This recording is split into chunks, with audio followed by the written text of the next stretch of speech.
Hello, and welcome to Breast Cancer Conversations, a podcast brought to you by survivingbreastcancer.org. I am Laura Carfing, breast cancer survivor and founder of survivingbreastcancer.org, a nonprofit organization providing community, education, and resources to empower those diagnosed with breast cancer and their caregivers from day one and beyond.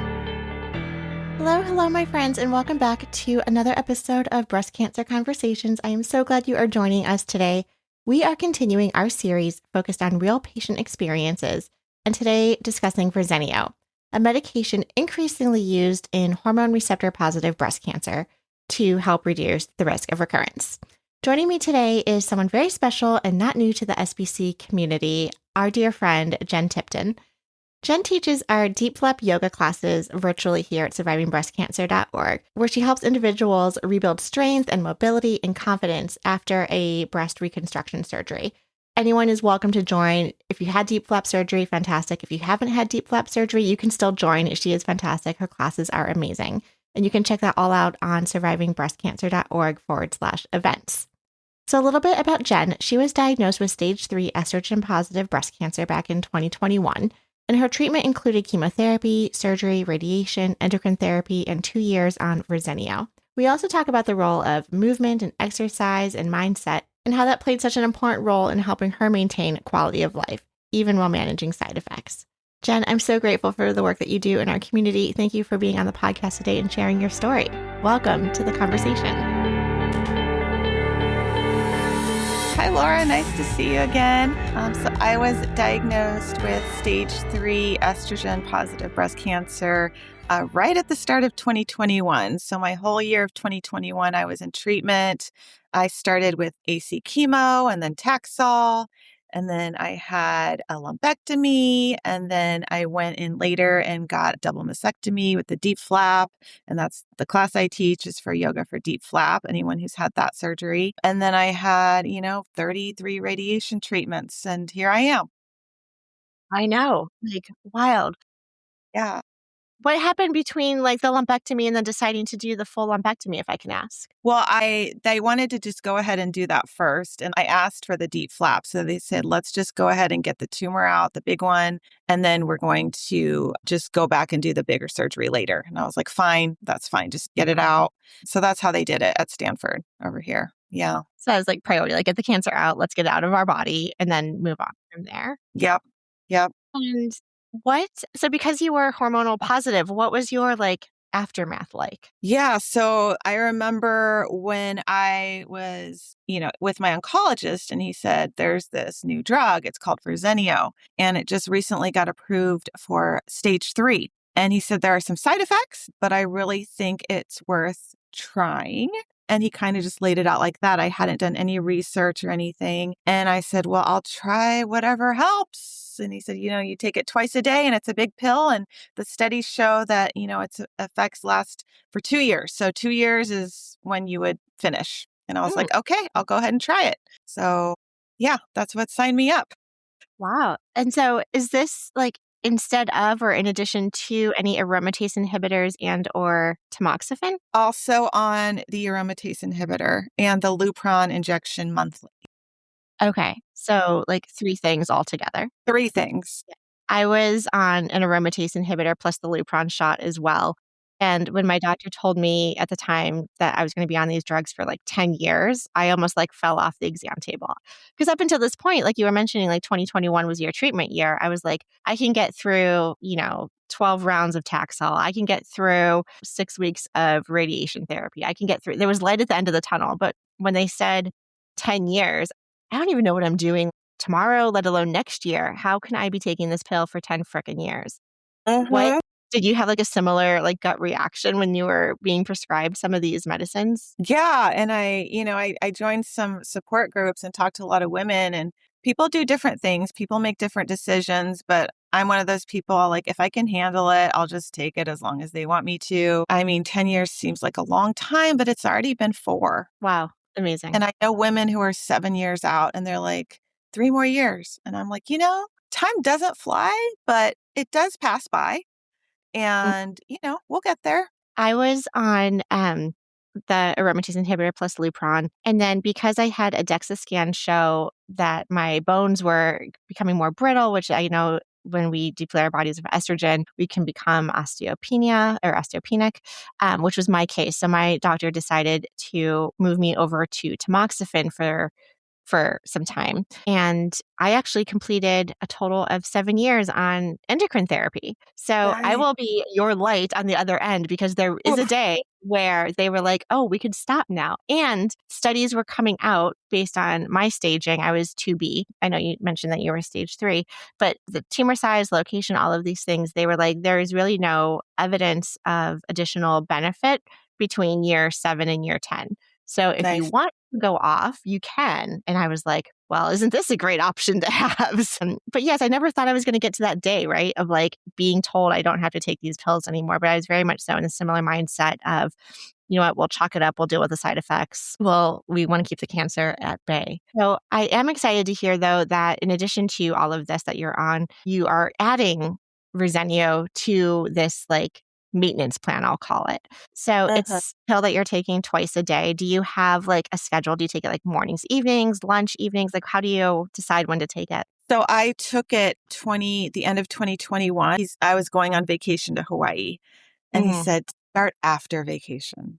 And I was like, great. sure, why not? So I went to Hawaii right after radiation. I wore a full piece bathing suit with the arm sleeves and everything zipped up all the way to the top. I said, I don't care. I'm going to Hawaii. And then Yes. got back, started the drug. So I completed the 2 years of Verzenio. The first year, the thing is, I was right out of treatment. So I didn't notice the fatigue as much because I was already tired from everything. And, the other side effects didn't start until year 2 for me. Mm, okay. But it was manageable once I knew, I've already done a year. This is just another year. So I stuck with it for the full 2 years. That's great. And how, that's interesting that after 1 year, like new side effects started creeping up. What type of side effects were you experiencing? Like stomach upset, the big one they warn you about, the stomach upset. And it was pretty much after I ate anything. And I've heard this from other women too. And you just, your stomach's going to be upset. And then you just kind of plan around it. It's a weird way to travel and do things. And, I'm running around teaching yoga classes and running a studio and doing all these things and training clients. But I was like, okay, I just need to plan for this. And so that was it. Wow. And I mean, that I sounds figured I'd been through worse. sure, sure. And so you didn't notice a difference with the types of food you ate. It was really just like any meal kind of messing up your digestion. Anything I ate. Yep. And then I started some probiotics to see if that would help. And it does help some women. I don't know. I just kind of dealt with it. And then the 2 years were up. And then once I got off of it, I felt amazing. Really? That's I amazing. did.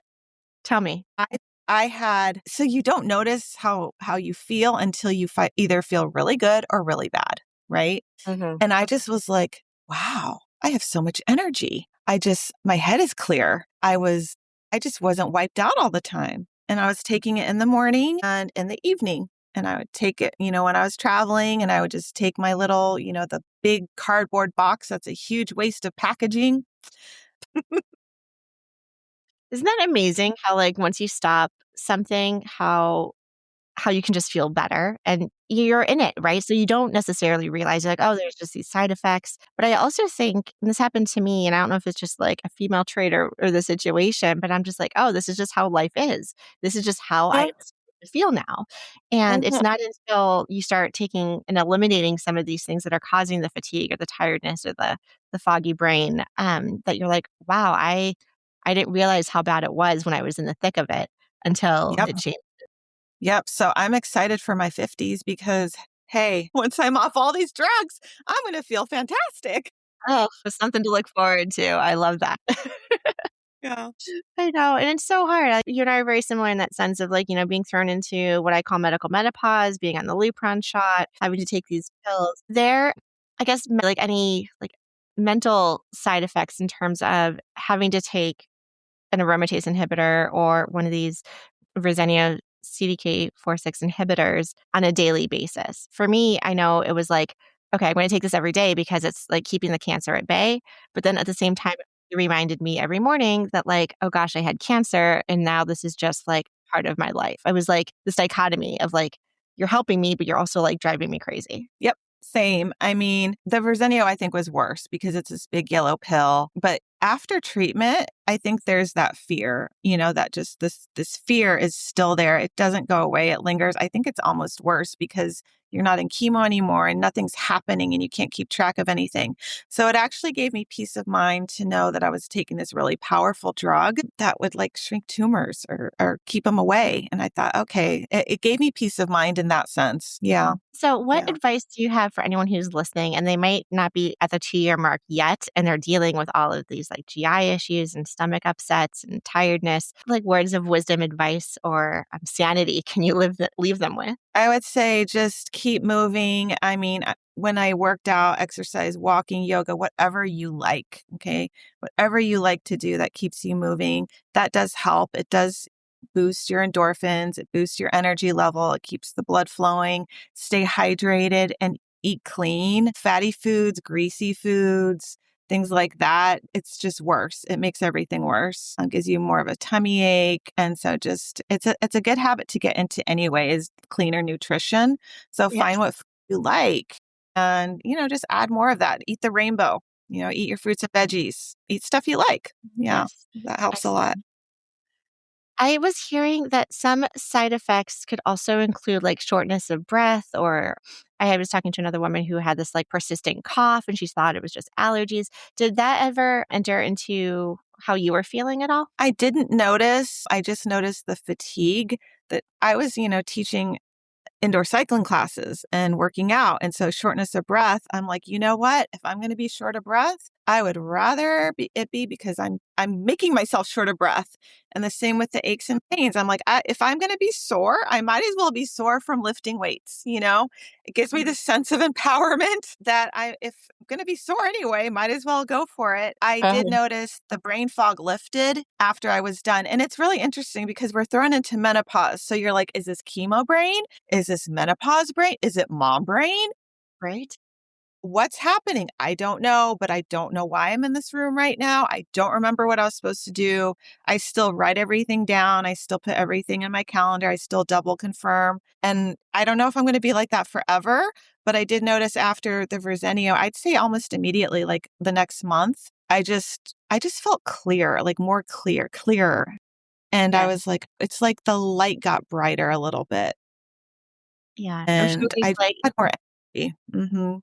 that's Yeah. great. I'm glad your energy came back, and that's also very helpful for people who are listening are like, "Okay, will these side effects immediately dissipate after I stop taking the drugs?" And it sounds like in your case, that was your experience, which is excellent. And I think there's that combination of, like, mental and physical of, like, "Oh, I got to my 2 years, I'm done taking this drug, I mentally feel better because I, like, got to the timeline and I can move forward." But then also the physical side effects that go away with that as well. So, amazing. Well, Yes. this was my, like, short, sweet, hot questions of, like, talk about Verzenio, so I appreciate you, Jen, taking a moment. Is there anything about the drug or your experience kind of you said that you are, a few years out now. Overall, how are you feeling? I feel good. And I do want to say, because I'm in a lot of support groups, a lot of Facebook groups and things like that. I was in a Verzenio support group, and a lot of women decided not to take the drug because of everything they were reading. And one thing I am going to say is that everyone's different. And a lot of the people who post in those groups are having issues. The people who are not having issues are just living their lives. So please try it for yourself and see how it goes. And don't go off of someone else's experience or horror story. It's a great drug. I'm happy that we have these drugs to help us. Science works. And as we know. And so just trust your own journey and try not to listen to all the noise around you. Yeah, that's what I would say. Excellent advice. I remember when Verzenio was only available to those living with metastatic disease. And then in your experience, right, like it gets approved to be indicated for early stage breast cancer or, advanced stage 3 breast cancer, et cetera. And so, you're absolutely right. Like the science is there. There's phenomenal drugs on the market that are there to, keep us alive, which is Yeah. the goal. Yeah. Amazing. Well, thank you, Jen. I really appreciate you taking the time on this like hot topic as we dive into all things Verzenio. All right. You're welcome. And thank you, everyone, for listening to our show. I would like to acknowledge that all of the information on our podcast is from personal experiences and is not a substitute for professional medical advice. You should always contact your medical care team. If you are looking for specific topics or would like to be a guest on our show, please feel free to reach out. My email is laura@survivingbreastcancer.org. Our show is made possible by our nonprofit, survivingbreastcancer.org, and by our incredible donors like yourself. You can hop on over to survivingbreastcancer.org to sign up for our mailing list, make a donation, and explore the 400+ programs we offer each year at survivingbreastcancer.org/events. Until next time, keep on thriving.